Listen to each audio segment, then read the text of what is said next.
আমাদের জাতীয়তাবাদী কৃষক দলের উদ্যোগে 3 মাস ব্যাপী সারা দেশে ইউনিয়ন পর্যায়ে অনুষ্ঠিত কৃষক সমাবেশ উপস্থিত অত্র ইউনিয়নের কৃষক ভাইদের প্রতি জাতীয়তাবাদী কৃষক দলের পক্ষ থেকে শুভেচ্ছা ও অভিনন্দন জানাচ্ছি।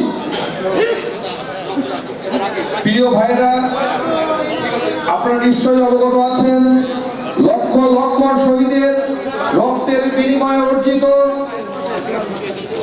স্বাধীনতার পর এক মহা সংকটে নিপতিত হয় আমাদের এই প্রিয় মাতৃভূমি। সুজলা সুফলা শস্য শ্যামলা আমাদের এই উর্বর বাংলাদেশ শুরুতেই আওয়ামী দুঃশাসনের কবলে দুর্ভিক্ষে নিপতিত হয়। 1975 সালের পর পরিবর্তনের পর সিপাহী জনতার বিপ্লবের মাধ্যমে শহীদ প্রেসিডেন্ট জিয়াউর রহমান দেশ ও দেশের মানুষের প্রয়োজনে দায়িত্বভার গ্রহণ করেন। দুর্ভিক্ষ কবলিত এই দেশের মানুষের মুখে এক মুঠো খাবার তুলে দেওয়ার জন্য কৃষি ক্ষেত্রে কিছু যুগান্তকারী পদক্ষেপ গ্রহণ করেন। অতি অল্প সময়ের মধ্যে বাংলাদেশ সুজলা সুফলা শস্য শ্যামলা দেশে পরিণত হয় এবং সেই সাথে রপ্তানিকারক দেশের কাতারে গিয়ে উপস্থিত হয়। প্রিয় বন্ধুরা, শহীদ প্রেসিডেন্ট জিয়াউর রহমান তার একটি স্বল্প রাষ্ট্র পরিচালনার মাধ্যমে, জীবনের স্বল্প সময় রাষ্ট্র পরিচালনার মাধ্যমে কৃষি ক্ষেত্রে যে বিশেষ বিশেষ অবদান রেখে কৃষি নির্ভর কৃষি সমৃদ্ধ বাংলাদেশ গড়ে তোলার যে রোডম্যাপ তৈরি করেছিলেন, তার দু একটি পদক্ষেপ আমি আপনাদের সামনে উপস্থাপন করিব।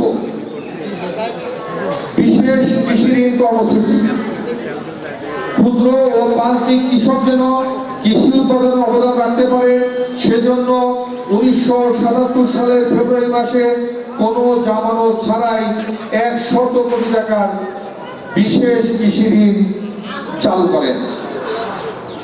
আপনাকে মনে রাখতে হবে, 1977 সালের 100 কোটি টাকা আজকে কত হাজার কোটি টাকা হবে আপনাকে অনুমান করতে হবে। জাতীয় বীজ অধ্যাদেশ, ভালো বীজ মানেই ভালো ও অধিক ফসল। 1977 সালের জুলাই মাসে জিয়াউর রহমান বীজ অধ্যাদেশ প্রণয়নের মাধ্যমে মানসম্মত বীজ কৃষকের হাতে পৌঁছানোর ব্যবস্থা করেন। ফলে কৃষক বীজ কিনে প্রতারিত হওয়া থেকে রক্ষা পায়।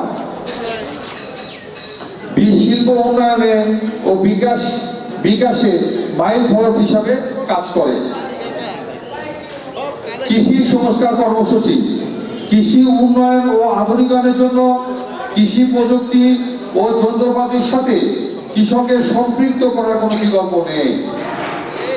তাই আধুনিক পাওয়ার টিলার, ট্রাক্টর, সেচ যন্ত্র ও হারভেস্টের স্বল্প মূল্যে কৃষকদের মাঝে বিতরণের ব্যবস্থা করেন।